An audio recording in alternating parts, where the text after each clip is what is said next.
Listen to what Mr. Dresser is saying on these 2 points.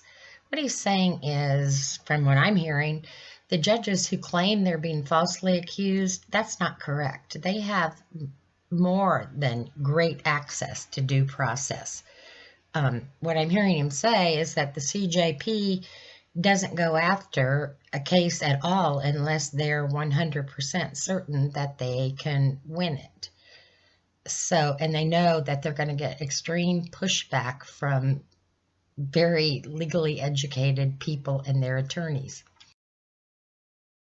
The comment that there was a due process problem with the Commission's current structure. I do not believe that there is a due process problem with the Commission's current structure. In order to provide due process, the fundamental things that have to be provided to judges who are in the process is they have to receive notice of the charges against them, which we provide, and the judges have to have a sufficient opportunity to respond to those allegations and defend herself or himself. Those opportunities are provided. I submit they are provided extensively. The Commission's current structure has existed since 1995, and there has not been a successful due process challenge to the structure of the Commission. Remember, the parties involved in Commission proceedings are judges. They're sophisticated, they know the law, and they also all have good counsel. If there are challenges to be made, I submit that they will make them. So those are basically the sum and substance of my comments. Now listen to what he says about access to justice.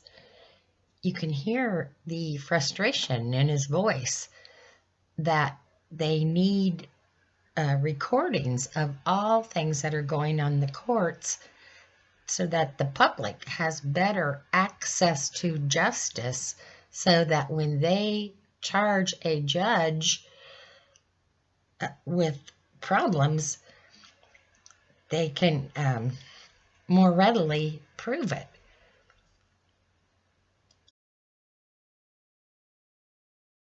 One thing that I want to mention while I have so many of you, because there was a comment earlier about all proceedings being transcribed or recorded, that is not the case. There are lots and lots of proceedings in court that they're not transcribed and they're not recorded. And I submit, beyond the Commission, the failure to have a record of proceedings presents an access to justice issue that's very serious. And what my plea is, if there is a way at the legislative level to provide that more, or frankly all, proceedings in court be transcribed or recorded, I personally am very much in favor of that. That will make the Commission's work easier, better, and more thorough. Thank you very much. I think Mr. Dresser's right on this point. Other states do it. Like, if I want to get a court transcript from Arizona, I send them $10. They send me the audio disc. I can listen to it and decide what I want to get transcribed or not.